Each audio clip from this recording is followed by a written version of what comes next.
greedy customer had almost eaten me for lunch. For 18 years, I never doubted my own oysterish sympathies, never looked far beyond my father's kitchen for occupation or for love. It was a curious kind of life, mine, even by Whitstable standards, but it was not a disagreeable or even a terribly hard one. Our working day began at 7 and ended 12 hours later, and through all those hours my duties were the same.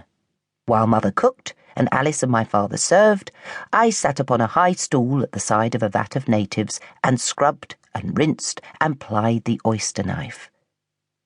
Some people like their oysters raw, and for them your job is easiest, for you have merely to pick out a dozen natives from the barrel, swill the brine from them, and place them, with a piece of parsley or cress, upon a plate.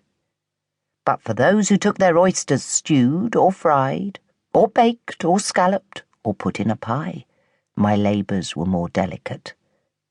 Then I must open each oyster and beard it and transfer it to Mother's cooking pot with all of its savoury flesh intact and none of its liquor spilled or tainted.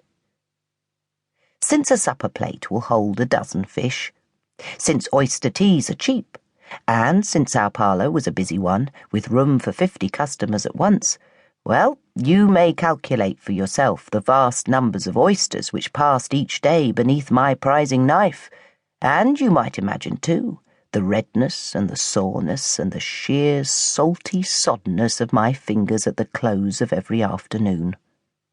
Even now, 2 decades and more since I put aside my oyster knife and quit my father's kitchen forever, I feel a ghostly, sympathetic twinge in my wrist and finger joints at the sight of a fishmonger's barrel, or the sound of an oysterman's cry, and still, sometimes, I believe I can catch the scent of liquor and brine beneath my thumbnail and in the creases of my palm.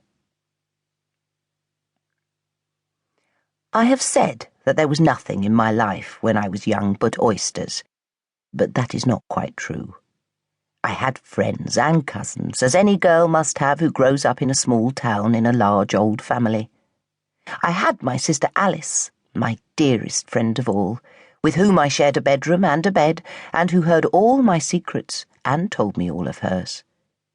I even had a kind of beau, a boy named Freddie, who worked a dredging smack beside my brother Davy and my Uncle Joe on Whitstable Bay. And, last of all, I had a fondness, you might say, a kind of passion for the music hall, and more particularly for music hall songs and the singing of them. If you have visited Whitstable, you will know that this was a rather inconvenient passion, for the town has neither music hall nor theatre, only a solitary lamp-post before the Duke of Cumberland Hotel, where minstrel troupes occasionally sing, and the Punch and Judy man in August sets his booth. But Whitstable is only 15 minutes away by train from Canterbury, and here there was a music hall, the Canterbury Palace of Varieties, where the shows were 3 hours long and the tickets cost 6pence, and the acts were the best to be seen, they said, in all of Kent. The palace was a small and, I suspect, a rather shabby theatre, but when I see it in my memories, I see it still with my oyster girl's eyes. I see the mirror glass which lined the walls, the crimson plush upon the seats, the plaster cupids, painted gold, which swooped above the curtain. Like our oyster house, it had its own particular scent. The scent, I know now, of music halls everywhere. The scent of wood and grease paint and spilling beer, of gas and of tobacco and of hair oil, all combined. It was a scent which as a girl I loved uncritically. Later I heard it described by theatre managers and artistes as the smell of laughter, the very odour of applause.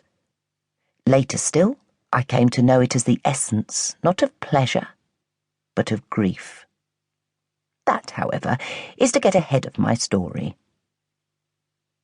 I was more intimate than most girls with the colours and scents of the Canterbury Palace, in the period, at least, of which I am thinking, that final summer in my father's